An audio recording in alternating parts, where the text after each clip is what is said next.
वंदे मातरम साथियों। EO, RO, RAS और CET और जितने भी ऑल राजस्थान की जितनी भी प्रतियोगिता परीक्षा है उसके ऑनलाइन प्लेटफॉर्म पर आपका हार्दिक स्वागत है। और अपन ने बात की थी कि भौतिक प्रदेश कंप्लीट होने के बाद अपन भौतिक प्रदेश में जितने भी महत्वपूर्ण प्रश्न पूछे गए हैं उनकी एक ऑनलाइन श्रृंखला लेकर के आएंगे। उसी के मद्देनजर आज ऑब्जेक्टिव टाइप जो है श्रृंखला उसी के अंतर्गत अपन शामिल करते हैं। और महत्वपूर्ण प्रश्न कौन कौन से उनके बारे में जिक्र करते हुए सबसे पहले तो अपन बात करते हैं कि सक्सेस की सबसे खास बात यह है कि वो मेहनत करने वालों पर फिदा हो जाती है। तो मेहनत मेहनत मेहनत, इसका कोई भी विकल्प है नहीं। आगे अपन सबसे पहले बात करते हैं कि प्रश्न को किस प्रकार से हल करना है। जैसे रामगढ़ की गोलाकार पहाड़ियां कौन से प्रदेश में अवस्थित है? तो रामगढ़ की गोलाकार पहाड़ियों की अगर बात करें तो ये रामगढ़ की गोलाकार पहाड़ियां है वो क्रेटर का भी उदाहरण है। तो ये उसका अपने को जैसे सबसे पहले तो उत्तर आ रहा है, ये अपने को यह छांटना है कि भी प्रश्न को हल करने का तरीका ये है कि अपने को जो ही प्रश्न देखा और अपने को उत्तर आ रहा है क्या पूछना चाहता है, सबसे पहले तो ये बात ध्यान में रखना है। रामगढ़ की गोलाकार पहाड़ियां कौन से प्रदेश में, यानी प्रदेश को छांटना है भी किस प्रदेश के अंतर्गत रामगढ़ की गोलाकार पहाड़ियां हैं। अपने को मतलब कोई भी प्रश्न आता है उसको पॉइंट ऑफ व्यू देखने का जो तरीका है वो सबसे पहले तो अपने देखना यह है कि प्रश्न में वो पूछना क्या चाहता है। पहाड़ी कौन से प्रदेश पूछा है, यानी राजस्थान के जो भौतिक प्रदेशों का विभाजन किया गया है उसमें यह पूछा गया है कि रामगढ़ की गोलाकार पहाड़ी कौन से प्रदेश में है। तो उसमें अपने को सीधा उत्तर आता है। जैसे सबसे पहले अपने को सीधा उत्तर आ रहा है तो अपने इसको करते हैं हाड़ौती का पठार। हाड़ौती का पठार का दूसरा नाम क्या है? दक्षिणी पूर्वी पठारी प्रदेश भी इसको कहते हैं। तो इसको दक्षिणी पूर्वी पठारी प्रदेश भी कहते हैं। रामगढ़ की गोलाकार पहाड़ियां क्या है कि एक प्रकार से क्रेटर का उदाहरण भी है। और इसकी जो आकृति है ना रामगढ़ की गोलाकार पहाड़ियां वो क्या है कि जो घोड़ा है घोड़े की नाड़ के समान भी इसकी आकृति है, घोड़े की नाड़ के समान इसकी आकृति भी शामिल है। अब और अगर बात करें तो हाड़ौती का पठार राजस्थान को 4 भागों में बांटा गया है। इसमें 3 और भी है और 3 विकल्पों पे और भी अगर विचार करते हैं तो शेखावटी अंतर प्रदेश है वो राजस्थान बांगड़ या अर्धशुष्क का एक भाग है। राजस्थान के अर्धशुष्क जो प्रदेश है उसका एक भाग कह सकते हैं। 56 का मैदान है वो क्या है? दक्षिणी पूर्वी मैदानी प्रदेश या फिर अपन कह सकते हैं पूर्वी मैदानी प्रदेश। 56 का मैदान है वो पूर्वी मैदानी प्रदेश का भाग है। 56 के मैदान को अपन माई का मैदान भी कहते हैं, माई का मैदान भी कहते हैं। और पूर्वी मैदानी प्रदेश के 3 भाग किए गए हैं। एक तो चंबल का मैदान, अगर बात करें तो 56 के मैदान की अगर बात करते हैं इसके अंतर्गत पूर्वी मैदानी प्रदेश के चंबल का मैदान बांटा गया है। बनास और बाणगंगा का मैदान में बांटा गया है, बनास और बाणगंगा का मैदान। और तीसरा माही का मैदान जिसको अपन माई बेसिन भी कह सकते हैं। और माई के मैदान को ही 56 का मैदान कहते हैं क्योंकि बांसवाड़ा और क्या है कि प्रतापगढ़ के मध्य ये 56 गांवों का जो समूह है उसको अपन क्या कहते हैं? 56 का मैदान कहते हैं। और घग्गर का मैदान अर्धशुष्क या बांगड़ प्रदेश का एक हिस्सा है। और घग्गर के मैदान वाला प्रदेश है बांगड़ प्रदेश, राजस्थान बांगड़ जिसको अर्धशुष्क प्रदेश भी कहते हैं, उसको 4 भागों में बांटा गया है। घग्गर का मैदान, शेखावटी का अंतः प्रभावी प्रदेश, नागौरी उच्च भूमि और जिसको कहते हैं और अपन चौथा कहते हैं गोडवाड़ा बेसिन जिसको कहते हैं लूणी और जवाई बेसिन भी जिसको कहते हैं। ये अपन इसको बात कर सकते हैं। तो पूरे के पूरा क्या पूछा गया सबसे पहले तो ये ध्यान रखना है, तुरंत अपने को आ रहा है तो वो बताना है। जैसे रामगढ़ की गोलाकार पहाड़ियों की अगर बात करते हैं तो ज्यादातर पहाड़ियां कौन से प्रदेश के अंतर्गत है? मध्य वाली अरावली के अंतर्गत है। और इसमें जितने भी ऑप्शन दिए गए शेखावटी प्रदेश दे दो, 56 का मैदान दे दो और घग्गर का मैदान दे दो, सबके सब क्या है? शेखावटी प्रदेश, घग्गर का मैदान दोनों भाग किसके? अर्धशुष्क प्रदेश के रेगिस्तानी भाग का हिस्सा है। तो उसके अंतर्गत रामगढ़ की गोलाकार पहाड़ियां नहीं हो सकती। इस मैदान में सिर्फ एक ही पहाड़ियां आती है और वो पहाड़ियां कहां की आती है? 2 क्षेत्र में आती है। कुछ शेखावटी क्षेत्र में थोड़ी बहुत पहाड़ियां आती है और दूसरी जो पहाड़ी आती है वो क्या कि बाड़मेर के अंतर्गत आती है जिसको अपन मालानी कहते हैं, वो क्षेत्र इसमें के अंतर्गत शामिल होता है। अगले प्रश्न की बात करते हैं। राजस्थान में धूल भरी आंधियों चलने की आवश्यक दशा कौन सी है? मतलब धूल भरी आंधियां चलने का कारण क्या है राजस्थान के अंदर? सबसे पहली बात है कि धूल भरी आंधियों की अगर बात करते हैं तो सबसे ज्यादा आंधियां गंगानगर में आती है और औसत सबसे 27 दिन तक आती है। वैसे ये जलवायु का प्रश्न है परंतु अगर इसके अंतर्गत बात करें तो ये प्रश्न इसी के अंतर्गत आया है। तो सबसे ज्यादा आंधियां 27 दिन चलती है और सबसे कम जो है वो बांसवाड़ा में चलती है 3 दिन। और इसमें क्या है कि अपने पास ऑप्शन कौन कौन से? उच्च वार्षिक तापांतर, ये जलवायु को प्रभावित करने वाले कारक है। उच्च वार्षिक तापांतर किसको प्रभावित करता है? जलवायु को। शीत ऋतु में उच्च वायु दाब, शीत ऋतु में उच्च वायु दाब होता ही नहीं है, शीत ऋतु में वायु दाब निम्न होता है। और एक है तिब्बत के पठार पर निम्न वायु दाब की दशाएं, ये कारण भी आंधियां चलने का नहीं है, ये जलवायु को प्रभावित करने वाले कारक है, या फिर किसी न किसी रूप से ये मानसून को प्रभावित करने वाले कारक है। सिर्फ एक ऑप्शन बचता है कि धूल भरी आंधी चलने का कारण है वो सहवनीय क्रियाएं होती है। धूल भरी जो आंधी है वो चलने का कारण क्या हो जाएगा, सहवनीय क्रियाएं, यानी स्पेशल धरातल पर एक विशेष प्रकार की प्रक्रिया होती है, उसको सहवनीय क्रियाएं कहते हैं। अगला कथन है, निम्न कथनों पर विचार करो, यानी कौन से कथन इसमें से सही है, सही छांटना है, अपने को प्रश्न को ध्यान से पढ़ना है, कथन को विचार करना है, जो सही है उसको छांट लेना है। अरावली मरुस्थल के पूर्वी विस्तार को रोकता है। पश्चिम के अंतर्गत मरुस्थल है और पूर्व में मैदान है, तो पश्चिम से मरुस्थल मार्च करता है पूर्व की ओर या फिर उत्तर की ओर, तो ये क्या है कि अवरोध का कार्य करता है, सही बात है। अरावली मरुस्थल के पूर्वी विस्तार को रोकता है, राइट हो गया। अरावली क्षेत्र खनिजों में समृद्ध है, बिल्कुल, राजस्थान खनिजों का अजायब घर माना जाता है। और अरावली क्षेत्र में जो क्या है कि प्री कैम्ब्रियन काल की चट्टानें हैं, उसमें सबसे ज्यादा क्या पाए जाते हैं, खनिज पाए जाते हैं, तो ये भी क्या हो जाएगा, सही हो जाएगा। राजस्थान में वर्षा का वितरण प्रारूप अरावली से प्रभावित नहीं होता, नहीं होने वाला गलत आ गया, तो ये कथन क्या हो जाएगा, गलत हो जाएगा। अगर यहाँ ये होता भी राजस्थान में वर्षा का वितरण प्रारूप अरावली से प्रभावित होता है, फिर तो ये सही हो जाता, वास्तव में प्रभावित होता है, तो यहाँ नई शब्द आने के कारण ये अपने क्या हो जाएगा, बार हो जाएगा। और राजस्थान की अनेक नदियों का उद्गम अरावली स्थल है, यह सत्य है कि राजस्थान की अनेक नदियां हैं, वो जितनी भी नदियां हैं राजस्थान के अंतर्गत दो प्रकार से नदियां आती है, एक तो अंतः प्रवाही वाली नदियां, और दूसरी जो नदियां वो सारी की सारी अरावली में उत्पत्ति होती है, और तीसरी नदियां मध्य प्रदेश की तरफ से राजस्थान के अंतर्गत आती है, विंध्याचल से, उनकी क्या है कि वो हाड़ौती के पठार के अंतर्गत उस साइड की थोड़ी बहुत नदियां हैं। तो अपने पास कौन से हो जाएंगे, 1, 2 और 4 कथन सही हो जाएंगे, तो बी ऑप्शन हो जाएगा, 1, 2 और 4 कथन सही हो जाएंगे। आगे बात करते हैं कि राजस्थान में मरु जिले कितने हैं, तो उत्तरी पश्चिमी मरुस्थल प्रदेश जिसके अंतर्गत 12 जिले शामिल है। अगर इसको संभाग से बात करें तो बीकानेर संभाग के 4 जिले हो जाएंगे, बीकानेर, गंगानगर, हनुमानगढ़ और चूरू। उसके बाद में अगर बात करें जोधपुर संभाग की, तो जोधपुर संभाग के अंतर्गत सिरोही को छोड़ करके सारे जिले शामिल हो जाएंगे। जोधपुर हो जाएगा, जैसलमेर हो जाएगा, बाड़मेर हो जाएगा, जालोर हो जाएगा और पाली हो जाएगा, तो 5 जिले जोधपुर संभाग के हो जाएंगे, 5 और 4 9, और 1 जिला हो जाएगा अजमेर संभाग का नागौर, 9 और 1 10, और 2 जिले हो जाएंगे जयपुर संभाग के झुंझुनू और सीकर। तो टोटल अपने पास कितने जिले हो जाएंगे, राजस्थान के मरु जिलों की संख्या कितनी हो जाएगी, 12। तो राजस्थान में मरु जिले कितने हैं, 12, और इसमें 61.11% क्षेत्रफल इसके अंतर्गत आता है, और इसमें कितनी जनसंख्या निवास करती है, 40% जनसंख्या निवास करती है। तो आगे वाला प्रश्न हो जाएगा, कौन से जिलों में अरावली पहाड़ियों का विस्तार नहीं है। अब अरावली की पहाड़ियों का विस्तार कौन से जिलों के अंतर्गत नहीं है। देखो, अगर अपन अरावली को है 3 भागों में बांटते, उत्तरी अरावली, मध्यवर्ती अरावली और दक्षिणी पश्चिमी अरावली।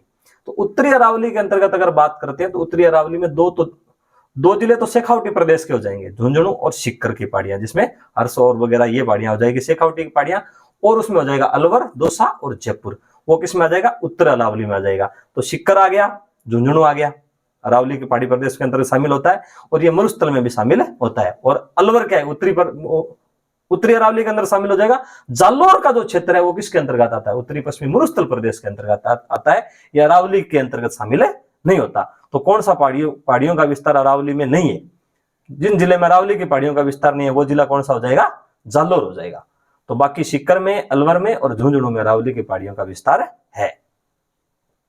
आगे अपन बात करते हैं कि राजस्थान में न्यूनतम भूकंप संभावित क्षेत्र कौन सा है, यानी ऐसा क्षेत्र जिसमें क्या है कि भूकंप संभावित क्षेत्र बिल्कुल भी नहीं है। तो वो क्या हो जाएगा कि ये घग्गर का मैदानी प्रदेश है, उसमें भूकंप की संभावना सबसे कम मानी जाती है। तो घग्गर का मैदानी प्रदेश कहां पड़ता है, गंगानगर और हनुमानगढ़ जिले के अंतर्गत है, जिसको घग्गर बेसिन कह सकते हैं, घग्गर का मैदानी प्रदेश कह सकते हैं। इसमें सबसे कम न्यूनतम भूकंप की संभावना वाला क्षेत्र ये हो जाएगा। बाकी अलवर और झुंझुनू पहाड़ी प्रदेश है, उसमें भी भूकंप की संभावना रहती है। अलवर भरतपुर में भी क्या है कि वो हिमालय से क्या है कि उत्तर पश्चिमी जो उत्तर का विशाल मैदान है उसका कुछ भाग बनता है, और भरतपुर सीकर भी उत्तर के विशाल मैदान का कुछ भाग बनता है, यहाँ भी भूकंप की संभावना रहती है। हिमालय राजस्थान के अंतर्गत अगर पूरे भारत के अंतर्गत भूकंप जोन की बात करें तो हिमालय प्रदेश है, उत्तरी हिमालय प्रदेश, वो सबसे ज्यादा भूकंप से प्रभावित है। और दूसरा प्रभावित क्षेत्र कौन सा है, उत्तर पश्चिमी विशाल मैदान, उत्तर का जो विशाल मैदान है वो दूसरा भूकंप से प्रभावित क्षेत्र माना जाता है। और दक्षिण का पठार वो सबसे कम भूकंप प्रभावित क्षेत्र माना जाता है। और बाकी कुछ मैदानी प्रदेशों को छोड़ करके बाकी सब के सब भूकंप से प्रभावित क्षेत्र माने जाते हैं। अगला प्रश्न, आगे अपन बात करते हैं कि कौन सा भौतिक प्रदेश राजस्थान की जीवन रेखा कहलाता है। तो राजस्थान का पूर्णतः बजट भी यहाँ से होता है। राजस्थान की जीवन रेखा किसको कहा जाता है, ये सबको पता ही है कि अरावली की पहाड़ियां हैं, जिससे पूरी नदियां भी इसी से निकलती है। ये मध्यवर्ती क्षेत्र भी है। तो राजस्थान का जीवन रेखा कौन कहलाता है, अरावली की पहाड़ियां कहलाती है। अर्धशुष्क मरुस्थल हाड़ौती का पठार और पूर्वी मैदान राजस्थान की जीवन रेखा नहीं कहलाते हैं। अर्धशुष्क, आगे अपन बात करें कि चोटियों की अगर बात करते हैं तो अपने को ये बात तो ध्यान में रखनी है कि जो महत्वपूर्ण 16 चोटी है उनको क्रम वाइज जिला सहित और कौन से क्षेत्र के अंतर्गत आती है, उप विभाजन के अंतर्गत उत्तरी में आती है, मध्यवर्ती में आती है, दक्षिणी अरावली में आती है। अपने को इस बात का पूरा रट्टा मारना ही होगा। 16 चोटियों को 100% याद करनी होगी जिले सहित।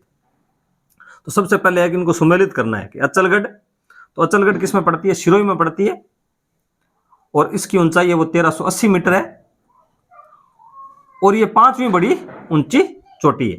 अगर रैंक के हिसाब से बात करें तो 5वीं सबसे ऊंची चोटी है। इसके बाद में तारागढ़ है वो अजमेर के अंतर्गत एक क्या है, गढ़ भी है। और तारागढ़ की जो ऊंचाई है वो 873 मीटर मानी जाती है। और ये कौन से जिले में पड़ती है, अजमेर में पड़ती है। तो ये मध्यवर्ती अरावली का भाग है। खो चोटी है, इसके बाद में खो चोटी जयपुर में पड़ती है और उसकी ऊंचाई है वो 920 मीटर है और ये उत्तरी अरावली का एक भाग है, उत्तरी अरावली के अंतर्गत शामिल होती है। और बहराज चोटी है वो अलवर के अंतर्गत पड़ती है, ये भी उत्तरी अरावली में आती है। इसकी ऊंचाई 792 मीटर है और अलवर के अंतर्गत उत्तरी अरावली में शामिल है। तारागढ़ चोटी है वो किस भाग के अंतर्गत शामिल हो जाएगी, मध्यवर्ती अरावली के अंतर्गत शामिल हो जाएगी। आगे वाला क्वेश्चन है कि गोडवाड़ा भू आकृतिक विभाग का हिस्सा है, यानी गोडवाड़ा भू आकृतिक विभाग है वो किसका हिस्सा है। अपन ने बात की थी कि राजस्थान को उत्तरी पश्चिमी मरुस्थलीय प्रदेश को अपन 6 भागों में बांट सकते हैं।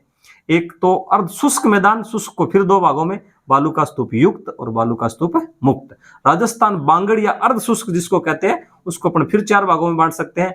घग्गर का मैदान, शेखावटी अंतः प्रभावी प्रदेश और नागौरी उच्च भूमि और लूणी जवाई बेसिन जिसको गोडवाड़ा प्रदेश भी कहते हैं। तो ये किसका भाग है, ये किसका भाग हो जाएगा, पश्चिमी शुष्क प्रदेश का भाग हो जाएगा। पूर्वी मैदानी प्रदेश है उसको अपन 3 भागों में बांट सकते हैं। चंबल का मैदान जिसको चंबल बेसिन कह सकते हैं, बनास बाणगंगा बेसिन भी कह सकते हैं और माई बेसिन कह सकते हैं। इसको अपन 3 भागों में बांट सकते हैं। और अरावली को भी अपन 3 भागों में बांट सकते हैं, उत्तरी अरावली, मध्यवर्ती अरावली और दक्षिणी अरावली। आगे वाले क्वेश्चन की अगर बात करते हैं कि राजस्थान की द्वितीय सर्वोच्च चोटी कौन सी है, तो राजस्थान की सबसे ऊंची चोटी है जो गुरु शिखर है जिसकी ऊंचाई 1722 मीटर है। दूसरी चोटी है वो शेर है जिसकी ऊंचाई कितनी है, 1597 मीटर है। और दोनों किसके अंतर्गत पड़ती है, सबसे ऊंची चोटी और सेकंड लास्ट चोटी भी किसी के अंतर्गत पड़ती है, सिरोही जिले के अंतर्गत पड़ती है और दक्षिणी अरावली का भाग है।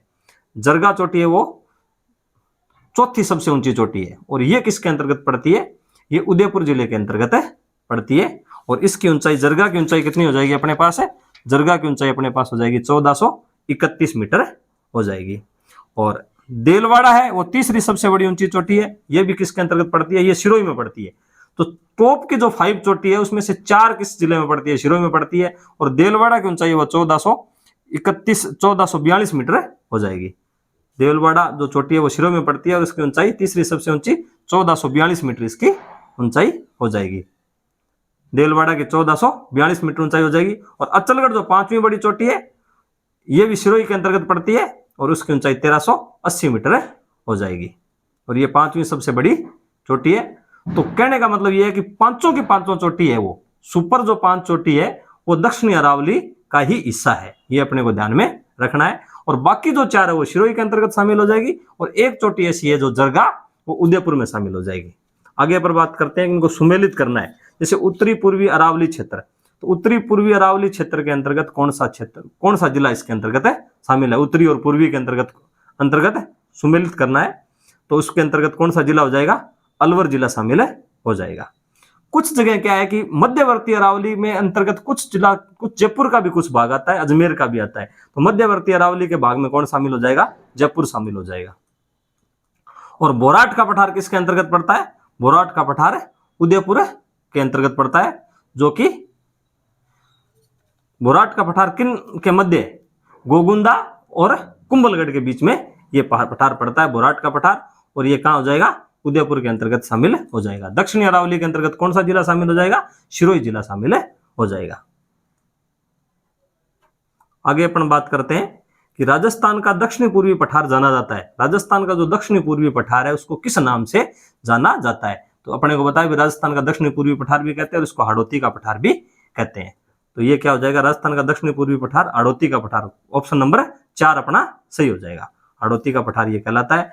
लसाड़िया का पठार, उड़िया का पठार और भोराट का पठार। उड़िया का पठार है वो गुरु शिखर के नीचे है, जो सर्वोच्च सबसे ऊंचा पठार जिसको माना जाता है। और भोराट का पठार कहां पड़ता है? ये उदयपुर में पड़ता है और कुछ भाग इसका पड़ता है राजसमंद के अंतर्गत। कुंभलगढ़ और गोगुंदा के बीच में ये पठार है पड़ता है। लसाड़िया का पठार भी किसके अंतर्गत पड़ता है? उदयपुर में पड़ता है। जो कटाफटा एक पठार है माना जाता है, जो कि जयसमंद झील के पूर्व में स्थित है लसाड़िया का पठार। अब आगे अपन बात करते हैं दर्रा की। तो बर दर्रा किसके अंतर्गत शामिल होता है? मध्यवर्ती अरावली के 4 दर्रे हैं जो ब्यावर तहसील में पड़ते हैं, उसमें बर जिला किसके अंतर्गत? बर दर्रा किसमें हो जाएगा? अजमेर जिले के अंतर्गत है शामिल हो जाएगा। आगे अपन बात करते हैं कौन सी पर्वत चोटी उत्तरी अरावली में नहीं है? उत्तरी अरावली की जो सर्वोच्च चोटी है वो रघुनाथगढ़ शिखर है, जिसकी ऊंचाई 1055 मीटर है। सज्जनगढ़ किसके अंतर्गत पड़ती है? सज्जनगढ़ चोटी है वो उदयपुर के अंतर्गत है शामिल होती है। और इसकी ऊंचाई कितनी है सज्जनगढ़ की? सज्जनगढ़ की ऊंचाई बात करें तो 938 मीटर है। तो ये चोटी इसके अंतर्गत उत्तर सही हो जाएगा। कौन सी पर्वत चोटी उत्तरी अरावली में नहीं है? रघुनाथगढ़ 1055 में हो जाएगी, और बिलाली भी किस में हो जाएगी? 775 मीटर अलवर में हो जाएगी, और रघुनाथगढ़ शिखर में हो जाएगी। उत्तरी अरावली के अंतर्गत अपन क्या भाग मान सकते हैं? उत्तरी अरावली के अंतर्गत शेखावटी के पहाड़ियों को शामिल कर सकते हैं, जिसमें झुंझुनू जिला और सीकर जिला शामिल हो जाता है।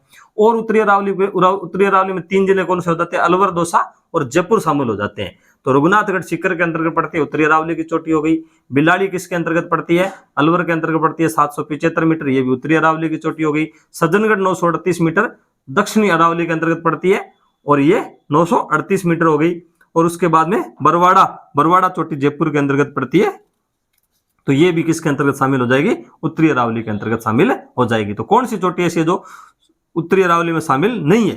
तो वो चोटी कौन सी हो जाएगी? सज्जनगढ़ हो जाएगी। तो अपने को जो नहीं है ये भी पूरे अपने को ध्यान में रखना है। प्रश्न में क्या पूछा जाता है, भाई कौन सी चोटी शामिल है या नहीं। आजकल आरपीएससी और इसका जो है ट्रेंड पूछने का, वो प्रश्न यही पूछा जाता है ज्यादातर, 3 सही होते हैं और कौन सा इसमें शामिल नहीं है, ये पूछने का ट्रेंड रहा है। तो इस बात को अपने को मद्देनजर में ध्यान में रखना है। और इस तरीके से पूरे प्रश्न को जैसे नहीं पूछा गया तो उसके लिए 100% अंडरलाइन उसके नीचे जरूर करे भाई क्या पूछ रहा है। और इसी के चक्कर के अंतर्गत हर जो टैलेंट से टैलेंट विद्यार्थी है वही क्या है 1-2% वो कर देता है गलत, और वहीं से उसका क्या है कि वो वहीं पर वो पिछड़ जाता है। तो 1-2 प्रश्नों का भी बहुत महत्वपूर्ण इंपॉर्टेंट बात होती है।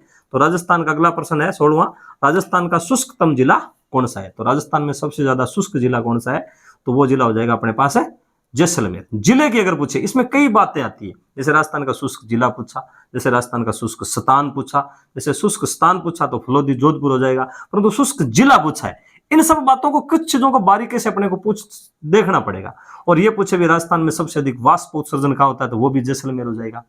राजस्थान का दैनिक तापांतर वाला जिला सर्वाधिक किसके अंतर्गत है? तो वो जैसलमेर हो जाएगा। और वार्षिक तापांतर वाला अगर पूछ ले तो वो चूरू हो जाएगा। इन क्वेश्चनों को थोड़ा बारीकी से देखने की आवश्यकता है। तो राजस्थान का शुष्कतम जिला कौन सा हो जाएगा? जैसलमेर शामिल हो जाएगा।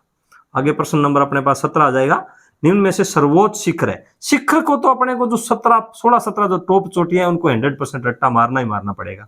और उसको तरीके से अगर कोई ट्रिक बना के भी याद करें तो देखेंगे, इसकी एक ट्रिक लेके आएंगे, इसमें 15-16 चोटियों को शामिल करने की कोशिश करेंगे। निम्न में से सर्वोच्च शिखर है, तो शिखर सबसे सर्वोच्च कौन है? तो इसमें अगर बात करते हैं तो कुंभलगढ़ क्या हो जाएगा अपने पास है? सर्वोच्च शिखर हो जाएगा। और कुंभलगढ़ की ये 6ठी सबसे ऊंची चोटी है। अगर 5 की अपने टॉप बात की थी, और 6ठी जो सबसे ऊंची चोटी है वो कुंभलगढ़, और कौन से जिले के अंतर्गत शामिल है?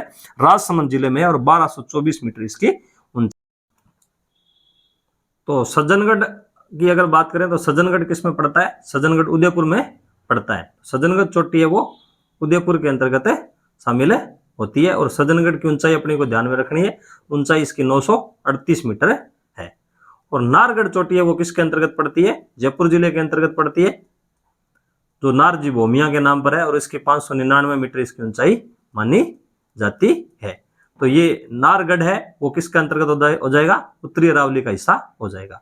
अगला क्वेश्चन है कि गुरु शिखर की ऊंचाई फीट में पहुंची है, फीट में इसकी ऊंचाई पूछी गई है। तो अपने को मीटर में तो इसकी ऊंचाई पता है, जैसे 1722 मीटर है, और 1 फुट में 3.25 मीटर होते हैं, लगभग 3.33 मीटर होते हैं। तो अगर 17 को 3 से गुणा कर ले तो 70 × 51, और उसको फिर कर ले 22 को, तो ये अपने पास कितना हो जाएगा, 5600 से 5700 मीटर इसकी ऊंचाई हो जाएगी 3.25 मीटर के हिसाब से। तो अपने को अगर ये भी नहीं आ रहा है तो अगर इसको गुणा करते हैं तो ये 5600 से 5700 मीटर इसकी ऊंचाई हो जाएगी। तो गुरु शिखर की ऊंचाई फीट में कितनी है, 5600 से 5700 फीट मानी गई है। तो गिरवा पहाड़ियां किसमें है, अगर गिरवा पहाड़ियों की बात करें तो गिरवा पहाड़ियां किसके अंतर्गत शामिल होती है, सिरोही के अंतर्गत शामिल होती है। गिरवा किसे कहते हैं, सिरोही की तरफ जो कटी फटी पहाड़ियां हैं, उबड़ खाबड़, वो क्या कहलाती है, गिरवा कहलाती है। तो गिरवा पहाड़ियां कहां शामिल हो जाएगी, दक्षिणी और पश्चिमी अरावली के अंतर्गत है, उदयपुर सिरोही के अंतर्गत शामिल हो जाएगी।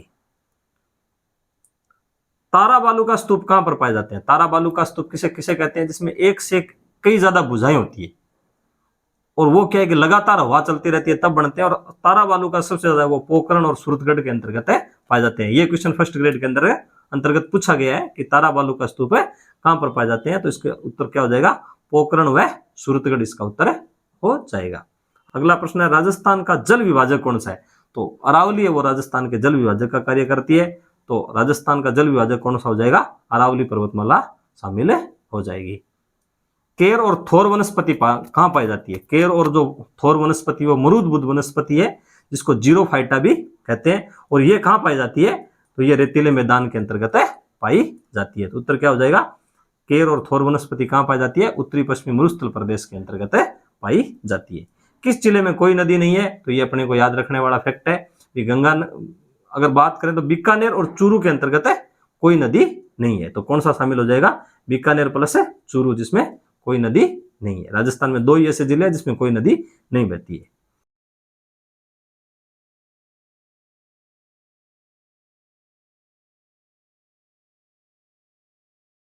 कि बेराट एक सभ्यता है जो जयपुर जिले के अंतर्गत पड़ती है, और बेराट क्षेत्र की बात करें तो प्राचीन समय में जयपुर और अलवर वाला जो क्षेत्र है वो क्या कहलाता था, बेराट क्षेत्र कहलाता था।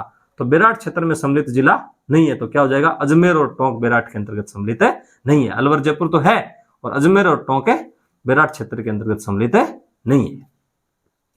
कौन सी चोटी 820 मीटर ऊंची मानी गई है, अगर इसकी बात करें तो कौन सी चोटी है वो, रघुनाथगढ़ की तो ऊंचाई 1055 मीटर है, और हर्षनाथ की जो ऊंचाई है वो कितनी मानी गई है, 820 मीटर मानी गई है, और खो की लंबाई 920 है। और बाबई की बात करें तो झुंझुनू इसकी 780 मीटर इसकी ऊंचाई मानी गई है। तो अपने पास को 820 मीटर किसकी ऊंचाई है, हर्षनाथ की है। और हर्षनाथ चोटी कहां पड़ती है, अलवर में पड़ती है। हर्ष पर्वत कहां पड़ता है, सीकर में पड़ता है। ये अपने को ध्यान में रखने वाली बात है। हर्षनाथ चोटी है वो किसके अंतर्गत पड़ती है, अलवर के अंतर्गत पड़ती है। और हर्ष पर्वत कहां पड़ता है, सीकर के अंतर्गत पड़ता है।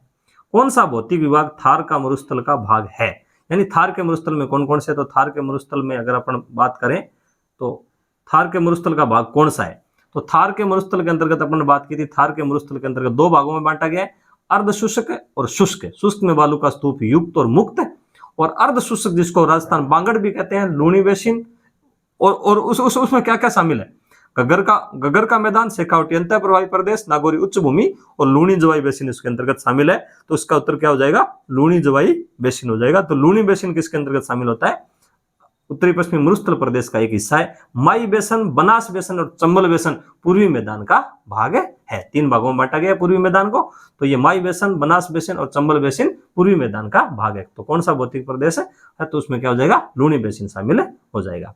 लूणी बेसिन, नागौरी उच्च क्षेत्र, घग्गर का मैदान किस भौतिक विभाग के उप क्षेत्र है, लूणी बेसिन, नागौरी उच्च क्षेत्र और शेखावटी अंतः प्रदेश, इसकी अगर बात करें तो ये किसके अंतर्गत शामिल हो जाता है, उत्तरी पश्चिमी शुष्क प्रदेश के अंतर्गत शामिल हो जाता है। उत्तरी पश्चिमी शुष्क मैदानी प्रदेश जिसको कहते हैं, या शुष्क मरुस्थलीय प्रदेश उसको कहते हैं, जो इसमें 12 जिले शामिल है। तो ये किसके अंतर्गत शामिल हो जाएगा, उप विभाजन अर्ध शुष्क वाले का फिर क्या है कि उसका विभाजन किया गया, वो क्षेत्र इसके अंतर्गत शामिल हो गए। बोराट का पठार अपन पढ़ के आए, कुंभलगढ़ और गोगुंदा के जो बीच पड़ता है वो क्या कहलाता है, बोराट का पठार है कहलाता है। आगे अपना प्रश्न है कि कौन सा युगम सुमेलित है, यानी किस क्षेत्र को सही कहते हैं। बांगर बूंदी में है क्या, बांगर बूंदी के अंतर्गत नहीं है, तो ये असुमेलित हो गया, ये भी उत्तर नहीं हो सकता। वागड़ बांसवाड़ा में, वागवर भी क्या कहते हैं, बांसवाड़ा, डूंगरपुर और बांसवाड़ा में पड़ता है, ये सही हो जाएगा। और भाकर कहां पड़ता है, भाकर सीकर के अंतर्गत नहीं पड़ता है, भाकर पड़ता है सिरोही के अंतर्गत शामिल होता है। और गिरवा किसके अंतर्गत पड़ता है, गिरवा उदयपुर के अंतर्गत शामिल होता है, तो ये अपने को ध्यान में रखना है। और बांगर क्षेत्र किसे कहते हैं, पुरानी जलोढ़ जिसको कहते हैं, वो बड़ा बागड़ क्षेत्र उसके अंतर्गत शामिल हो जाता है। डूंगरपुर और बांसवाड़ा क्षेत्र को किस नाम से जाना जाता है, ये भी अपन ने बताया था कि ये वागड़ प्रदेश या वागवर प्रदेश है कहलाता है, तो इसको अपन क्या कह सकते हैं, वागड़ कह सकते हैं। डूंगरपुर और बांसवाड़ा क्षेत्र किस नाम से जाना जाता है, वागड़ के नाम से जाना जाता है। अगले प्रश्न की बात करें तो 56 का मैदान किन जिलों में है, अपन ये पढ़ के आए थे कि बांसवाड़ा और प्रतापगढ़ के बीच में जो भाग पड़ता है वो 56 का मैदान कहलाता है। और बांसवाड़ा, तो इसके अंतर्गत कौन से जिले शामिल हो जाएंगे, बांसवाड़ा, प्रतापगढ़ और थोड़ा सा भाग चित्तौड़गढ़ का शामिल हो जाएगा। तो कुछ कई बार प्रश्न को एक ऑप्शन के हिसाब से भी देखना पड़ता है, बाकी तो डूंगरपुर बांसवाड़ा अगर ये ऑप्शन होता, प्रतापगढ़ तो एकदम सही होता, परंतु चित्तौड़गढ़ का भी थोड़ा हिस्सा इसके अंतर्गत शामिल हो जाता है। तो अपने इसका ऑप्शन के अनुसार उत्तर क्या हो जाएगा, ये हो जाएगा बनास बेसिन तथा 56 बेसिन किस भौतिक विभाग के लघु प्रदेश है। यानी बनास बेसिन और 56 बेसिन किसको कहते हैं, किस भाग के लघु विभाग है। तो पूर्वी मैदानी प्रदेश को 3 भागों में बांटा गया है, चंबल बेसिन और दूसरा बनास बेसिन या 56 बेसिन जिसको कहते हैं, या फिर जिसको सबसे पहले तो क्या है कि पूर्वी मैदानी भाग को चंबल बेसिन, दूसरा बनास और बाणगंगा बेसिन और तीसरा माई बेसिन जिसको 56 का मैदान भी कहते हैं। तो ये किसके अंतर्गत शामिल हो जाएगा, ये भाग किसके, पूर्वी मैदानी प्रदेश के भाग है। मध्यवर्ती अरावली के तो 3 भाग है, उत्तरी अरावली, मध्यवर्ती अरावली और दक्षिणी अरावली। तो बनास बेसिन और 56 बेसिन किस भौतिक विभाग के लघु प्रदेश है, तो पूर्वी मैदानी प्रदेश के ये हो जाएंगे, 3 हो जाएंगे, चंबल बेसिन, बनास बाणगंगा बेसिन और माई बेसिन। कौन सा भौतिक विभाग मालवा के पठार का भाग है, यानी मालवा के पठार का जो दक्षिण का पठार है उसका एक हिस्सा मालवा या विंध्याचल पर्वतमाला कह सकते हैं। और मालवा के पठार का भाग कौन सा है, हाड़ौती का पठार जिसको अपन कहते हैं दक्षिणी पूर्वी पठारी प्रदेश, वो एक प्रकार से मालवा के पठार का ही उत्तरी किनारा है। तो अपन क्या कह सकते हैं कि हाड़ौती का पठार मालवा के पठार का भाग है। बाकी चंबल बेसिन मैदानी प्रदेश का भाग है, लूणी का मैदान उत्तरी पश्चिमी मरुस्थलीय प्रदेश का भाग है, और बोराट का पठार क्या है कि पठारी प्रदेश के अंतर्गत आता है। कुंभलगढ़ और गोगुंदा के बीच जो पड़ता है वो बोराट का पठार कहलाता है। आगे है व्रत सीमा भ्रंश राजस्थान के किस भाग में स्थित है। व्रत सीमा भ्रंश जिसको ग्रेट बाउंड्री फॉल्ट कहते हैं, वो किस भाग के अंतर्गत राजस्थान में सम्मिलित होता है। तो उत्तरी पूर्वी भाग के अंतर्गत ये शामिल नहीं होता है, दक्षिणी पूर्वी भाग के अंतर्गत ये शामिल होता है। तो उसका अपने पास उत्तर क्या हो जाएगा, दक्षिणी पूर्वी भाग के अंतर्गत शामिल होता है। उत्तरी पश्चिमी भाग में भी नहीं होता है, दक्षिणी पश्चिमी अगर भाग की बात करें तो उसको क्या है, दक्षिणी पश्चिमी भाग में भी ये शामिल नहीं होता है। तो दक्षिणी और पूर्वी भाग के अंतर्गत ये शामिल होता है। मान सीमा भ्रंश चित्तौड़गढ़ से होकर के ये निकलता है। वरद सीमा भ्रंश फैला हुआ है किन पहाड़ियों के सारे, ये पहाड़ियां किसकी है, जैसे उदयपुर की पहाड़ियां है, बूंदी सवाई माधोपुर की पहाड़ियां है, अलवर की पहाड़ियां है, शेखावटी तोरावाटी की पहाड़ियां, तो ये उदयपुर की पहाड़ियों के सारे साथ साथ फैला हुआ है। वरद सीमा भ्रंश कहां पर फैला हुआ है, उदयपुर की पहाड़ियां और कुछ बूंदी सवाई माधोपुर की पहाड़ियों के अंतर्गत भी इसका थोड़ा बहुत हिस्सा शामिल होता है। मुख्य रूप से ये उदयपुर की पहाड़ियों के अंतर्गत शामिल हो जाएगा। उड़िया का पठार कहां है, तो उड़िया का पठार अपने पास कहां हो जाएगा, उदयपुर जिले के अंतर्गत शामिल हो जाएगा। तो उड़िया का पठार कहां पड़ता है, उदयपुर जिले के अंतर्गत शामिल पड़ता है।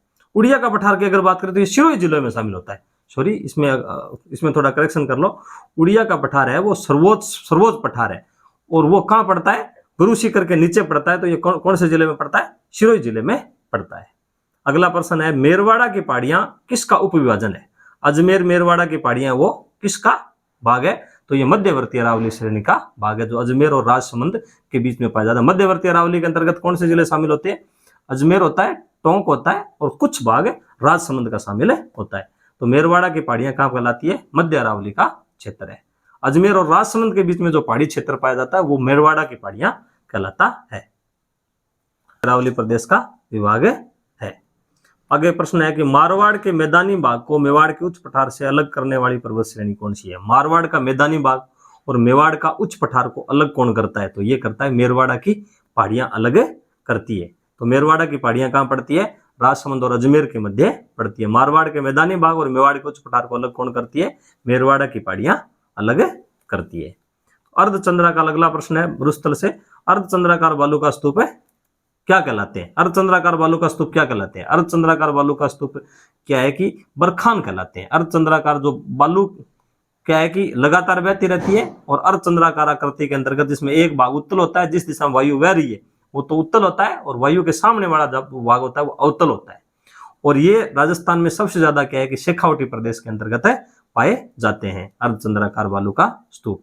और सबसे ज्यादा जो रेगिस्तान का प्रसार होता है बरखान से ही होता है, जिसको अर्धचंद्राकार बालू का स्तूप कहते हैं। इसी से सबसे ज्यादा रेगिस्तान का प्रसार होता है। कौन सा बालू का स्तूप मंद पवनामुखी और तीव्र पवना विमुखी ढाल वाला होता है? तो मंद पवनामुखी यानी पवन के सामने तो उसका ढाल मंद होता है, और उसके सामने और जो विपरीत है वो क्या है कि उसका ढाल अधिक होता है। तो वो कौन सा होता है? बरखान होता है। बरखान का मैंने बताया ना, जिस दिशा में हवा चल रही है उसकी तरफ तो ढाल उसका थोड़ा थोड़ा कम होता है, और सामने की तरफ उसका ढाल तीव्र होता है। तो वो कौन सा बालू का स्तूप है? बरखान कहलाता है। कौन सा युग्म सही सुमेलित है? नहीं है। कौन सा सही सुमेलित नहीं है वो छांटना है, जो गलत है वो छांटना है। लू राज्य में ग्रीष्म ऋतु में चलने वाली पवनें है, सही बात है, ग्रीष्म ऋतु में लू चलती है, जून के महीने में सबसे अधिक चलती है, यह भी सही है। मावट शीत ऋतु में होने वाली वर्षा है, सही है। दक्षिणी पश्चिमी जो दक्षिणी और जो उत्तरी चक्रवातों से जो होती है, जिसको जेट स्ट्रीम द्वारा जो वर्षा होती है उसको माउट कहते हैं, जो शीत ऋतु में होती है, जो दिसंबर से लेकर मार्च के मध्य होती है। और बबूल्या वायु चक्रवात है, सही है। उसके अंतर्गत क्या है कि बबूल्या है वो वायु चक्रवात है। और अगला क्या है? बरखान वर्षा का ग्रामीण भाषा में संबोधन, नहीं, बरखान अर्धचंद्राकार बालू का स्तूप को कहते हैं। तो उत्तर कौन सा हो जाएगा? गलत है। बरखान जो सही सुमेलित है नहीं है, बाकी सब सही सुमेलित है। अगला क्वेश्चन है, कौन सा युग्म संगत है? संगत कौन सा है, सही कौन सा है वो छांटना है। बरखान अर्धचंद्राकार बड़े टीले होते हैं, सही है। दोहरे किसे कहते हैं? लेरदार रेगिस्तानी टीले जो रेगिस्तान के अंतर्गत जैसलमेर में पाए जाते हैं वो दोहरे कहलाते हैं, ये भी सही है। खादर किसे कहते हैं? गहरी खंड युक्त बीहड़ भूमि, ये भी खादर गहरी खंड युक्त बीहड़ भूमि। और एक खड़ीन मुल्तानी मिट्टी, खड़ीन मुल्तानी मिट्टी को नहीं कहते हैं। खादर भी सही है। गहरी खंड युक्त बीहड़ भूमि क्या कहलाती है? खादर कहलाती है। और खड़ीन किसे कहते हैं? खड़ीन जो कृषि है वो जैसलमेर की तरफ कहते हैं, एक झील का उदाहरण है, पलाया झीलों का एक उदाहरण माना जाता है खड़ीन। तो ये क्या है कि मुल्तानी मिट्टी खड़ीन नहीं होती है, खड़िया होती है। अगर यहाँ खड़िया होती है तो मुल्तानी मिट्टी अपन कह सकते थे कुछ बात। अगला प्रश्न है, रेगिस्तानी क्षेत्र में निम्न कागारों से घिरी पलाया झीलें क्या कहलाती है? अभी ये क्वेश्चन आया था ऊपर वाला, ये क्या कहलाती है? खड़ीन कहलाती है। रेगिस्तानी में निम्न कागारों से घिरी खड़ीन कहलाती है। उत्तरी पश्चिमी मरुस्थल के संबंध में सही कथन कौन सा है? सही कथन है वो छांटना है। ये भूभाग रेडक्लिफ रेखा और 50 सेमी समवर्षा रेखा के बीच स्थित है, सही है। यानी पाकिस्तान से लेकर के और 50 सेमी वर्षा रेखा के बीच स्थित है उत्तरी पश्चिमी मरुस्थल, जिसको दो भागों में बांटा गया, शुष्क और अर्धशुष्क, ये सही हो जाएगा। यह प्रदेश रेडक्लिफ रेखा और 25 सेमी वर्षा रेखा तक विस्तृत है। और अगला है, यह क्षेत्र 50 सेमी वर्षा रेखा और 25 सेमी वर्षा रेखा के मध्य है, यह भी ठीक है। यह प्रदेश अरावली पर्वत श्रेणी और 25 सेमी वर्षा रेखा के मध्य स्थित है। उत्तरी पश्चिमी मरुस्थल के संबंध में सही कथन छांटना है अपने को, तो सही कथन क्या हो जाएगा? 1 नंबर हो जाएगा। यह प्रदेश रेडक्लिफ रेखा और 25 सेमी समरेखा तक विस्तृत है, ये सही नहीं है, ये गलत है, क्योंकि ये 50 सेमी तक है। ये क्षेत्र 50 सेमी वर्षा रेखा और 25 सेमी रेखा के मध्य, ये भी गलत है। वहां पर अर्ध शुष्क वाला होता तो ये क्षेत्र सी होता है, ये भी गलत हो जाएगा। ये प्रदेश अरावली पर्वत श्रेणी और 25 सेमी वर्षा रेखा के नीचे नहीं है, ये अरावली पर्वत श्रेणी और वहां पर 0 सेमी जो अपन कह सकते हैं 10 सेमी रेखा के बीच वाला क्षेत्र है। तो सही इसमें कथन कौन सा हो जाएगा? ये भूभाग रेडक्लिफ रेखा और 50 सेमी वर्षा रेखा के बीच वाला क्षेत्र है। थार के मरुस्थल में कौन से बालू का स्तूपों का प्रकार नहीं है? तो राजस्थान में कौन से बालू का स्तूप प्रकार नहीं पाए जाते? पैराबोलिक भी पाए जाते हैं, तारा बालू का स्तूप भी राजस्थान में पाए जाते हैं, बरखान भी राजस्थान में पाए जाते हैं। ग्राउड जो बालू का स्तूप है वो राजस्थान के अंतर्गत है, नहीं पाए जाते। तो नहीं वाले पर अपने को 100% ध्यान रखना है, कौन सा बालू का स्तूप इसमें शामिल नहीं है। प्रश्न के नीचे 100% अंडरलाइन करना ही है अपने को। अगला प्रश्न है, लसाड़िया का पठार है कहां पर स्थित है? तो लसाड़िया का पठार है वो कहां पड़ता है? लसाड़िया का पठार उदयपुर के अंतर्गत पड़ता है, जो राजसमंद झील के पूर्व में स्थित है, जो कटाफटा भी है। तो ये क्या हो जाएगा? लसाड़िया का पठार कहां पड़ता है? उदयपुर के अंतर्गत पड़ता है। अरावली की सर्वोच्च 3 चोटियां किस जिले में है? राजस्थान की जो अरावली की सर्वोच्च 3 चोटियां वो शिरोई जिले के अंतर्गत है। गुरु शिखर, शेर और कुंभलगढ़।